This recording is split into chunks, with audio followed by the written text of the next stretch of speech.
Hey, it's Erin from Book Things and Baubles, and today I'm going to talk about marketing.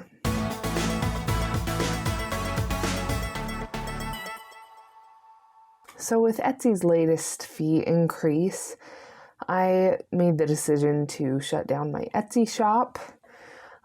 It just wasn't worth it. Every time I got an order, most of my money was going back to Etsy, and I did raise my prices, but it just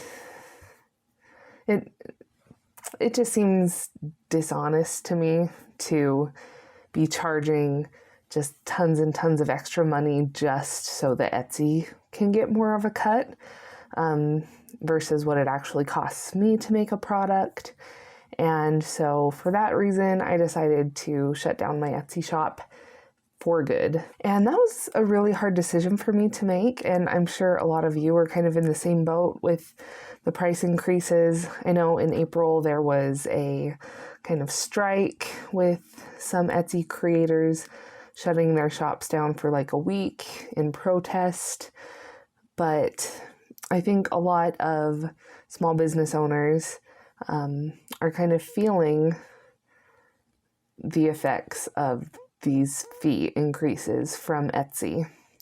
And I know that this is a Glowforge channel where I talk about the Glowforge and, tips and tricks to help with the Glowforge, but I think a lot of people who buy the Glowforge, more so than just using it for a hobby, are looking for a way to monetize it and to start making money with it and maybe earn a living, maybe scale up their business that already exists. But I think a lot of people, when they purchase a Glowforge, are looking at it as an investment and a way to earn more money. So I know that this topic might not seem super Glowforge related, but I'm fairly certain that my subscribers and those of you interested in the Glowforge are interested in the money-making prospects of the Glowforge. So I think what I want to talk about in this video is kind of the different options that you have as a small business owner with a Glowforge for increased marketing, for getting more eyes on your products, and deciding which platform or platforms are going to best help you to do that.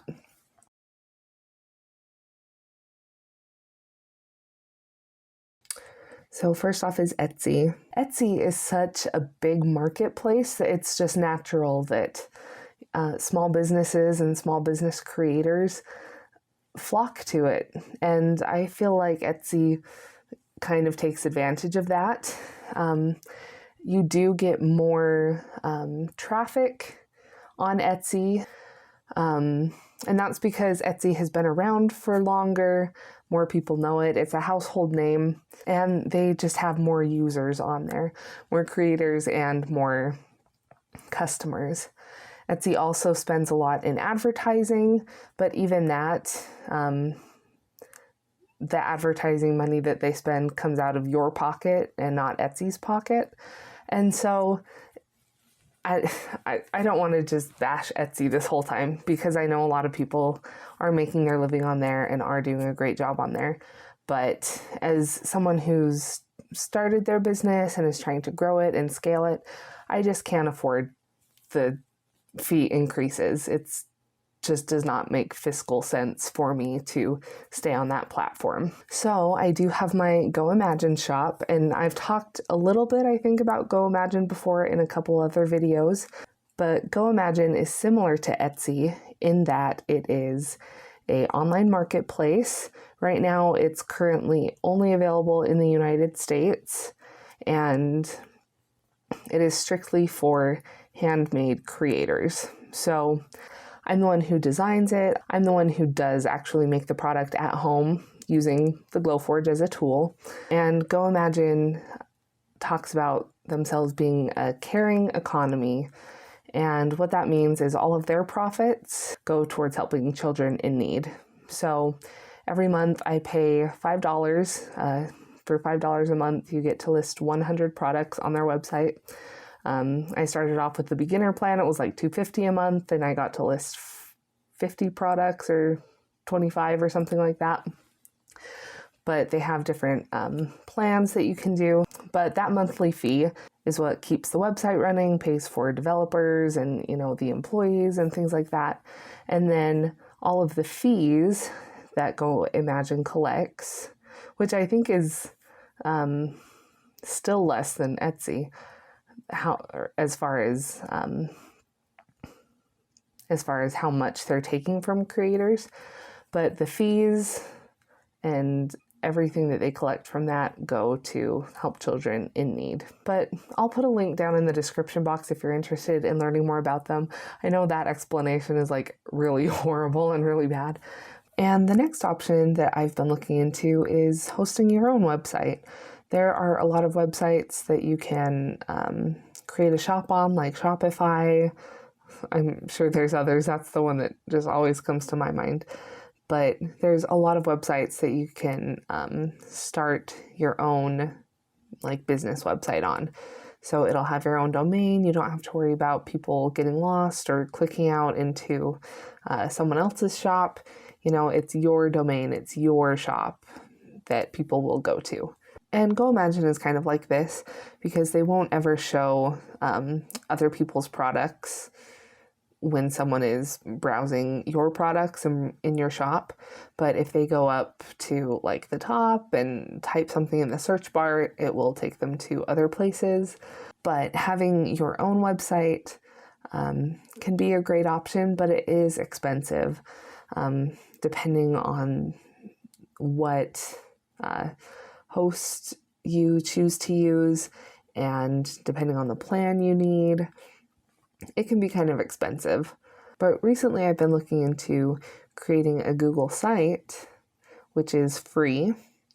It might just have a weird domain name or something, but you can buy a domain name through Google Sites. That's what I did. That's what I did with Book Things and Baubles. So I own bookthingsandbaubles.com. And so when people type that in, it will take you to my Google Sites page. But I think that there are ways that you should be able to create a free shop using Google Sites and some other vendors like PayPal or Stripe or Square.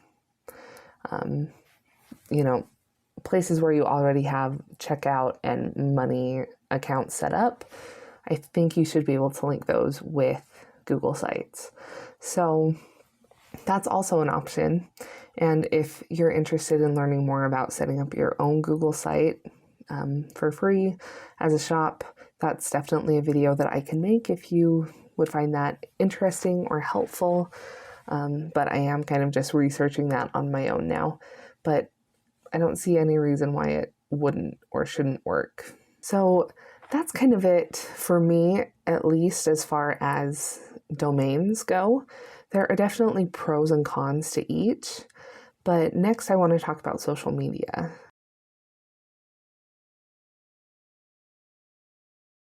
I think that there are two sites that every Glowforge creator should be on. First is TikTok, and second is Instagram. Those are the spaces where I think people are most. Facebook could also be another one that you're on, but TikTok is where the most organic growth is happening for small businesses. And all it takes is one TikTok to go viral, to get a lot of followers, get your products in front of a lot of people's eyes. And if you are implementing the right marketing strategy to turn those views into customers and into sales on your site. So there's TikTok, Instagram, Facebook, and each of these different social media platforms is kind of its own beast as far as marketing strategy goes, which makes it, again, kind of harder and a little more scary for people who are just starting out and wanting to grow their business. But Glowforge does a really nice job on Instagram and on Facebook of featuring creators in their stories. So if you post videos on Instagram or on Facebook, make sure that you are tagging Glowforge, because you never know if they might share it in their story and boost that out to a lot more people. But yeah, there is so much information out there about marketing, about growing your business, about marketing strategy, how to find and attract customers who want what you are providing. So I don't know if this video was helpful. It's not necessarily my regular fare on this channel,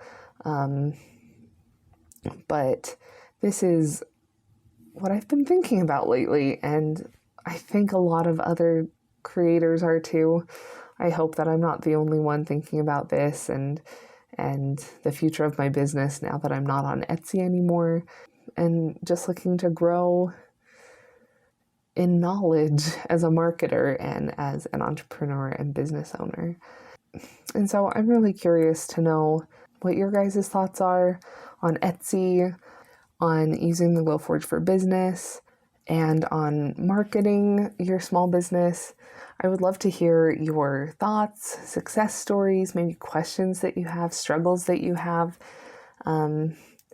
because I think, and I've talked about this before in another video that got the most dislikes I've ever gotten on a video, just owning a Glowforge and just having this machine is not enough to have a successful business. And that's just the truth of it.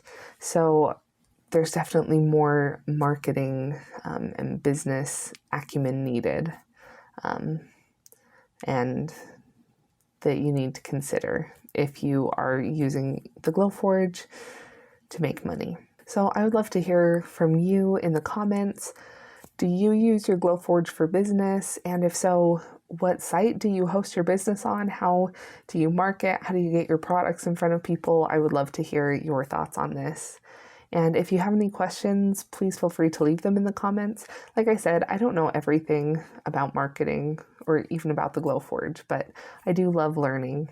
And if you have a question, I will do my very best to help you find an answer for your question. I've got a couple links down below to some resources that might be helpful if you too are kind of struggling with marketing and with the business side of owning a Glowforge. So check those out if you are interested. So I don't know if that video made any sense, but that's what's been on my mind. I don't know, I should stop rambling. I should stop talking. But anyway, thank you so much for watching. I hope that you enjoyed this video, and I really do hope to hear from you in the comments, because I would love to get your perspective on this. If you are thinking about purchasing a Glowforge and have found my content helpful, I hope that you would consider using my referral link down in the description to purchase your Glowforge. If you use my referral link, you get money off of the Glowforge, and I also get credits, which really help me and my small business. And if you're not already, please consider subscribing. I make videos about the Glowforge and Glowforge related topics such as marketing every single Wednesday, and I would love to see you back. So I hope that you have a great day, and I will see you next week. Bye.